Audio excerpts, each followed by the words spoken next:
Okay, so here's what we're doing, guys. It is 8:52 in the morning. We just had McDonald's, took care of some needed paperwork, and now we are getting the tree stand ready. The winds are really bad to get back into that tree today. It's the perfectly bad wind. We got a west wind today, which is in the general direction of 90% of my shots from that tree. So I'm not gonna hunt this area, but I'm using this parking lot that I'm in right now to get ready. I just kind of wanted to show you guys like what a set looks like for when I'm going in a tree stand hunt, and just kind of all the things I have to take with me. I'm not gonna open it all up, but I just kind of want you guys to see how I set it up and just how much stuff there is for a self-film mobile hunter. So let's just show you guys all this real quick. So in here, this is obviously just a Clueless backpack or Bass Pro backpack. In here, I do my full setup, and once I finish my full setup, I change my socks so that I have dry socks for the sit. So then in there, that's my camera arm. So you got the mount for the tree, the swinging arm, whatever you want to call it, and then the fluid head. I've still taped all of them, and that's pretty much what's in there. TP, water bottle at the bottom here, trail camera at the bottom, just in case we find something awesome. So that's the backpack, right? Also got my bow spider right there. Then what I keep in my pockets is I'll keep a couple toe warmers, throw on my gloves for the walkout because the bow is pretty cold. Bowstring, this goes in one of my pockets. I'm gonna bring the Code Red, first time done all trip, that I'm gonna put out some doe scent. And grunt call around the neck, obviously your hunting hat, and then this right here, guys. I should do a whole video on just this, but this is my cinch cord. And essentially, I use this to go around my backpack, my tree stand.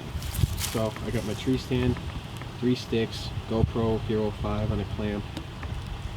That Cabela's bag right there, that's my waterproof bag in case it rains. It also serves as my bag for the tree stand accessories. So it goes from top to bottom in order of what I'm going to need them for. So right at the top of the bag is my harness, and then you got my HYS tethered strap, and then underneath that is my camera strap, and then underneath that at the very bottom is snacks. So that's what's in that bag.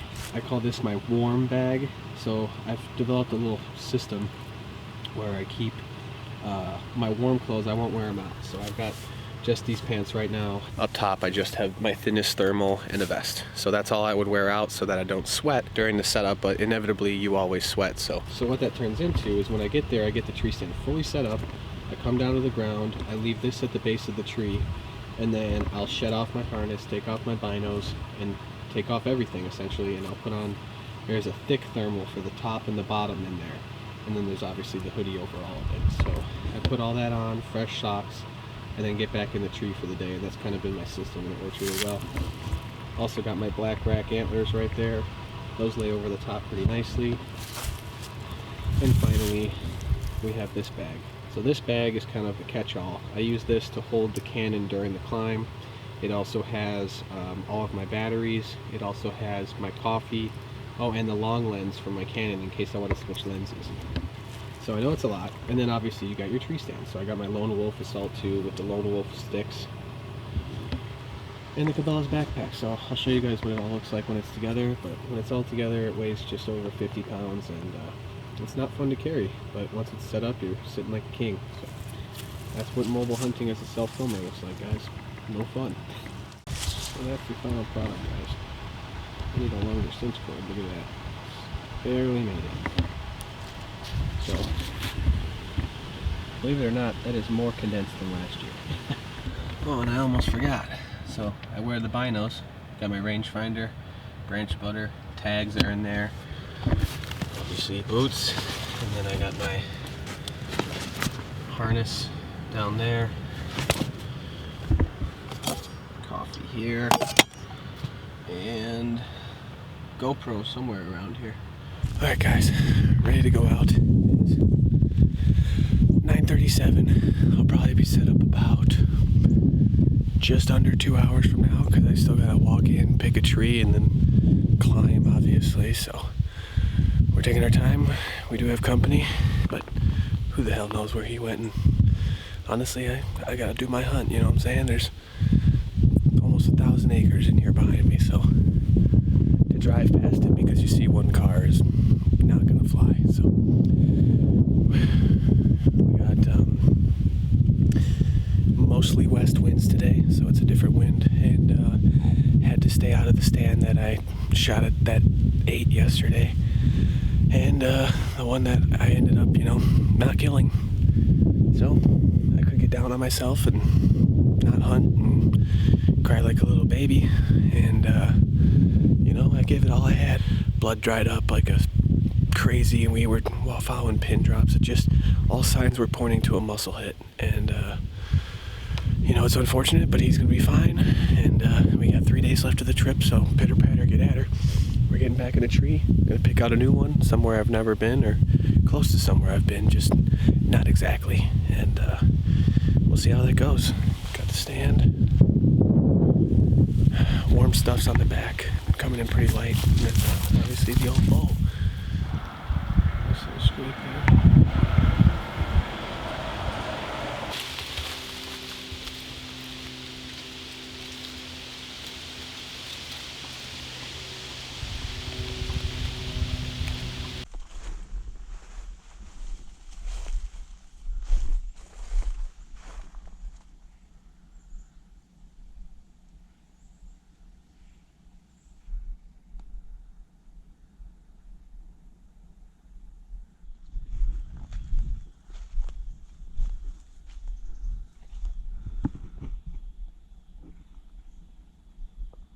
Guys, set up officially, finally.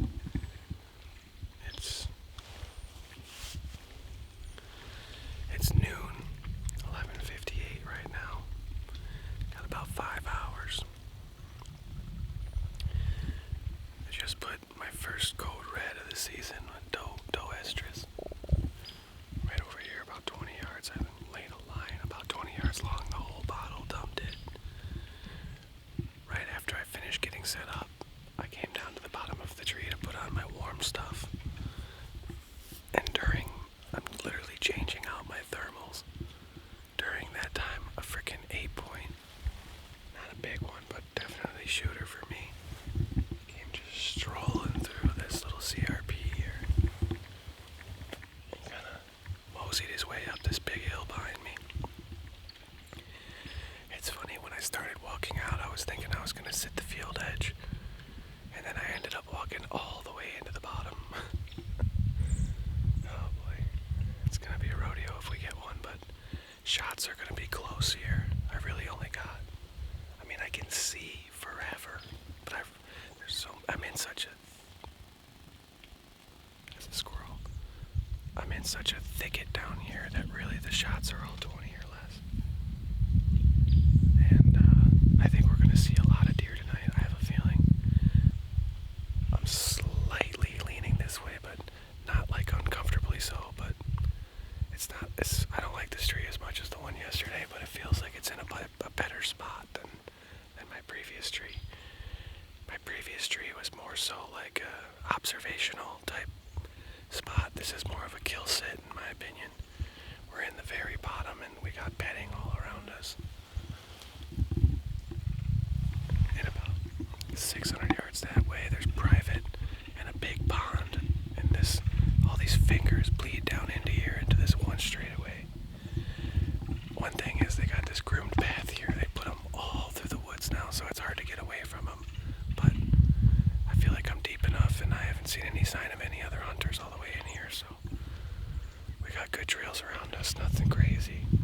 But it just seems like it's more of a funnel than anything, and I think we're going to see a lot of deer moving through here. I'm going to give it at least an hour more before I do any calling or rattling. I might even just sit quiet tonight, I don't know.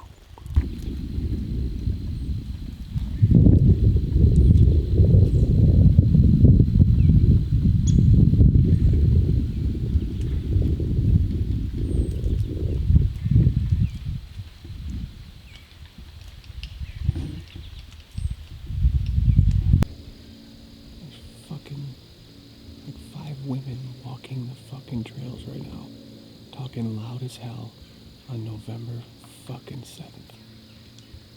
How oblivious do you have to be?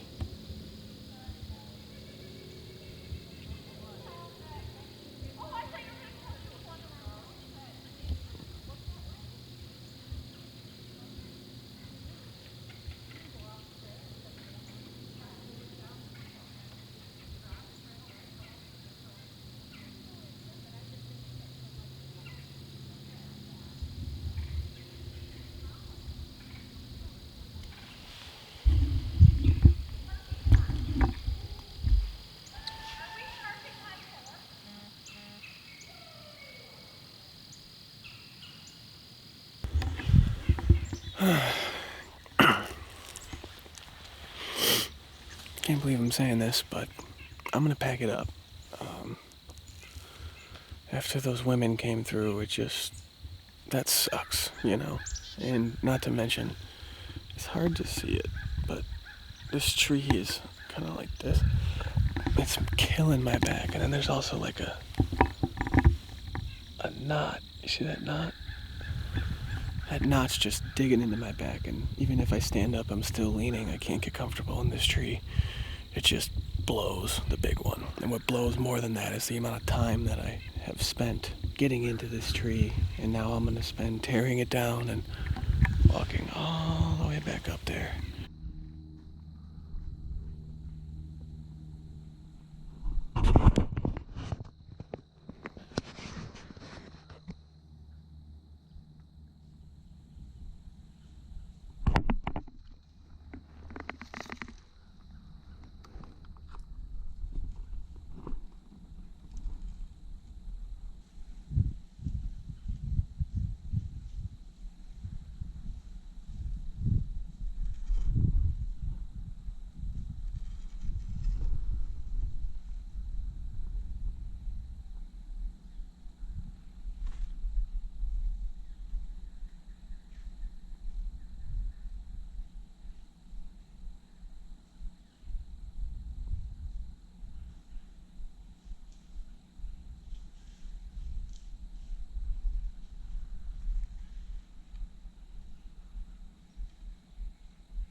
I mean, you can't draw up a hilarious moment any better than that, guys.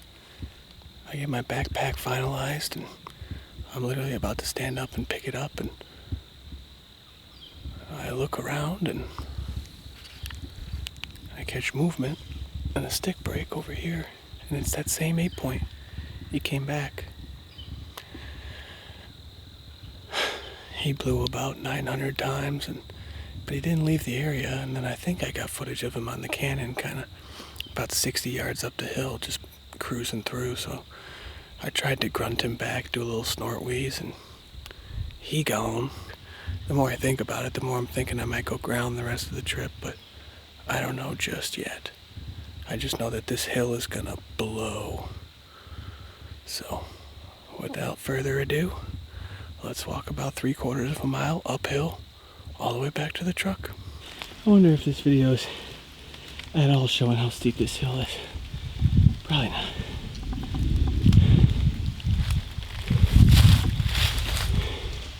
We're past the steepest part, but still got another 100 yards to climb.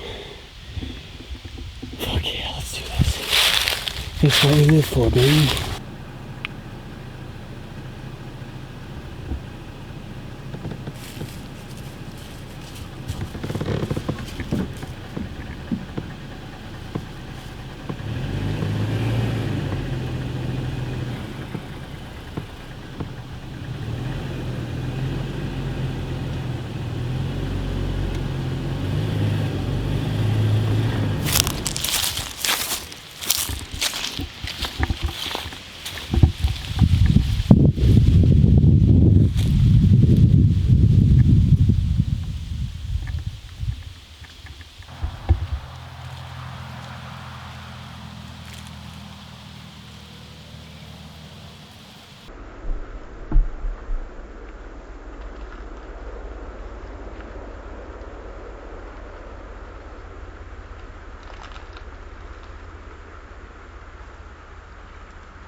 basically we picked the only field that someone wasn't parked at, and sat at the back of it, had good wind, I know that much, and we had a spiker come in chasing a doe, and then 10 minutes later we had either an 8 or a 10 point, probably an 8 point, come in right after him, and he crossed the field. I grunted, I got him to stop about, it's 80 plus yards, 90 yards, and I got him to stop up there, and he kept walking. I snort wheezed. I saw just his antlers at that point stop and turn and look at me, because all I could see was his antlers at that point. I saw the antlers turn straight again and start walking. I grunted one more time. He turned his head but kept walking, and that was that.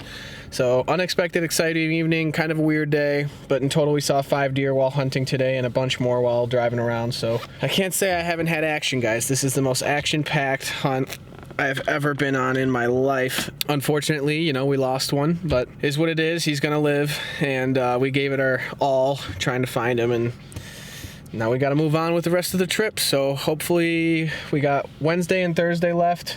Tomorrow morning it's gonna rain, so honestly I might give myself my first sleep-in morning, I don't know, or just wake up like right at sunrise and drive the roads. Anyways, thanks for watching. We're gonna go back to the house, enjoy an awesome dinner, and chillax for the night, and we'll hit her again tomorrow. That's Tuesday, November 7th. Was a good one. Thanks for watching.